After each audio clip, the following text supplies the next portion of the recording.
काश के शायद आज खाड़ी पुल अगर निर्माणधीन नहीं होता और निर्माण पूर्ण होता तो फायर अग्निशमन की गाड़ी समय रहते पहुंच पाती तो शायद इतना बड़ा हादसा नहीं होता। तो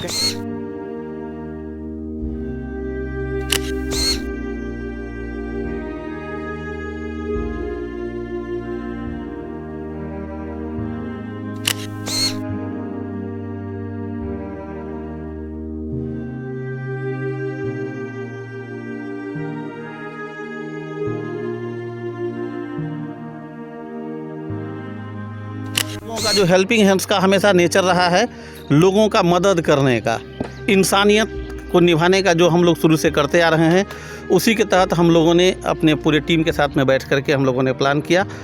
कि हेल्पिंग हैंड्स का एक ही उद्देश्य है कि हमारा लक्ष्य मानव सेवा, तो हम लोग उसी लक्ष्य पर काम कर रहे हैं। इससे पहले भी कोरोना काल में भी हेल्पिंग हैंड्स ने लोगों की काफ़ी मदद की। इसके बाद जहाँ भी इस तरह की जो है घटनाएं होती है वहाँ हेल्पिंग हैंड जाकर लोगों की मदद करती है। आज भी चाहता हूँ, लोगों से अपील करना चाहता हूँ इलाके का कि देखिए, आपदा देख के नहीं आए हैं कि कब किसके साथ हो जाए। कल तक बांटने वाला आज तक लेने के कगार में खड़ा हो जाते हैं। तो डूबते हुए को तिनके का सहारा चाहिए। ऐसे में अगर आप इनके साथ ऐसे पीड़ित परिवार के साथ खड़ा होने का काम करते हैं तो ये बहुत बड़ी बात हो जाए।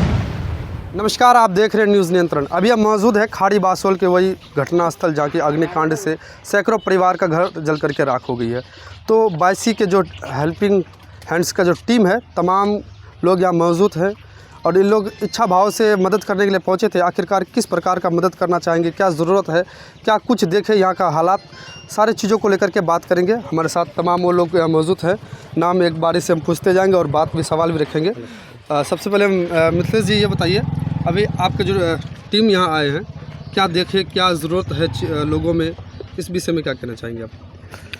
यहाँ हम लोगों को जानकारी मिली थी कि एक भीषण अग्निकांड यहाँ पर हुआ है और उस अग्निकांड में हम लोगों को हेल्पिंग हैंड्स के लोगों को वहाँ जाने की ज़रूरत है और वहाँ की स्थिति को समझने की ज़रूरत है कि यहाँ के लोगों को क्या परेशानी है, किस वजह से ये परेशानी लोगों को इतना भयावह रूप में झेलना पड़ा। एक चीज़ ये देखना था हम लोगों को, और क्या ऐसा कमी रह गया कि जिसके वजह से ये हादसा को कम किया जा सकता था, क्योंकि रोक पाना तो थोड़ा मुश्किल है, लेकिन इसको कम कैसे किया जा सकता था, तो ये चीज़ को हम लोगों को थोड़ा सा देखना था। और दूसरा, जो हम लोगों का जो हेल्पिंग हैंड्स का हमेशा नेचर रहा है, लोगों का मदद करने का, इंसानियत को निभाने का जो हम लोग शुरू से करते आ रहे हैं, उसी के तहत हम लोगों ने अपने पूरे टीम के साथ में बैठ करके हम लोगों ने प्लान किया और प्लान करके हम लोगों से जो बन पड़ा वो हम लोग आज यहाँ पर लोगों की मदद करने के लिए आए हैं। और मदद देखने के बाद में हम लोगों का आंख नम हो रहा है सभी लोगों का कि ऊपर वाला इतना बड़ा विपत्ति लोगों को कैसे दे सकते हैं, कैसे देते हैं, क्यों देते हैं, क्या इसके लिए हम लोग कुछ कर सकते हैं। तो इसी चीज़ को देखने के लिए आज हम लोग यहाँ पर उपस्थित हुए हैं। हमारे साथ सभी सदस्य हैं, सब लोग मिल करके यहाँ जिन लोगों से जो हो पाया है, हम लोग अपने फंड से, अपने पॉकेट से, यहाँ जितने भी लोग को देख रहे हैं जो हमारे साथ में आए हुए हैं, सब लोग अपने पैसे से, ना कि किसी तरीके का कोई बाहर से कोई फंड आया हुआ है। हमारे जो इस एरिया में रहने वाले बहुत सारे लोग हैं जो हमेशा से हम लोगों को मदद करते हुए आते हैं, उन्हीं लोगों के मदद से आज हम लोग कुछ लोगों का मदद करने के लिए आए। चलिए, लोगों का संदेह होगा कि शायद किसी सरकारी फंड से किधर से पैसा आया होगा, तो ये चीज़ों को लेकर के भी कहीं ना कहीं संदेह होगा। क्या लगता है कि आप मदद करने का एक स्वरूप जो था, क्या विचार लेकर के आप लोग आए थे? हम लोग का तो शुरू से ही मकसद रहा है कि हेल्पिंग हैंड्स का एक ही उद्देश्य है कि हमारा लक्ष्य मानव सेवा, तो हम लोग उसी लक्ष्य पर काम कर रहे हैं। और उसके लिए हम लोग कोई सरकारी या कोई इससे हम लोग को कोई एड नहीं मिलता है, बल्कि हम लोग आपस में हम लोग क्राउड फंडिंग करके हो या आपस में जो फंडिंग हो, उसी को लेकर के हम लोग मानव सेवा के लिए आगे आते हैं। और उसी कड़ी में आज हम लोगों ने यहाँ लगभग 70 से 80 परिवार को हम लोग से जो भी बन पड़ा लिफाफा में हम लोगों ने डाल के कुछ कैश के रूप में हम लोगों ने दिया है। परिचय आपका? मेरा नाम मोहम्मद शाह अंजुम, संस्थापक हेल्पिंग हैंड्स बायसी। और भी सदस्य हैं, बताइए आप जो आए यहाँ पे, यहाँ का हालात किस प्रकार से आपको नज़र आया और लोगों को किस चीज़ का ज़रूरत है जो कि आप लोग किसी और से कह करके मदद करवा सकते हैं? देखिए, ये बायसी हेल्पिंग हैंड है, हमेशा विकट परिस्थिति में ये ढाल बनकर खड़े होकर आगे आते हैं। इससे पहले भी कोरोना काल में भी हेल्पिंग हैंड्स ने लोगों की काफ़ी मदद की।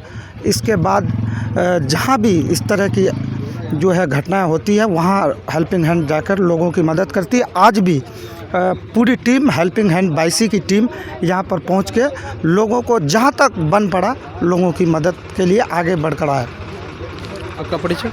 मेरा नाम आजम अशरफ। और भी सदस्य हैं, उन लोगों से जानने का कोशिश करेंगे कि जैसे कि आपको बता दें, देखा जा रहा है कि तमाम वो सदस्य यहाँ मौजूद है। मुखिया जी भी मौजूद है। मुखिया जी, ये बताइए यहाँ की हालात कैसा लगा, और आपके जो टीम है संस्था जिस तरह से कहीं ना कहीं देख रहे कोरोना काल से लगातार आप लोग मदद कर रहे हैं, यहाँ आकर के किस प्रकार का मदद किए और आखिरकार क्या माहौल था यहाँ का देखने का? देखिए, सबसे पहले ये काफ़ी दुख का विषय है, दुख की घड़ी है।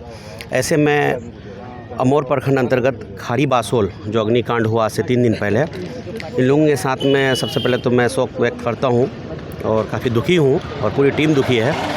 जैसा कि आप जानते हैं कि इलाके में अभी तेज़ हवा और तेज़ धूप के कारण इलाके में आसपास में कई जगह पे अग्निकांड हुआ और इलाके के कई गाँव में और भी मुख्यालय में प्रखंड में लोग जो है अग्निकांड से पीड़ित हुए।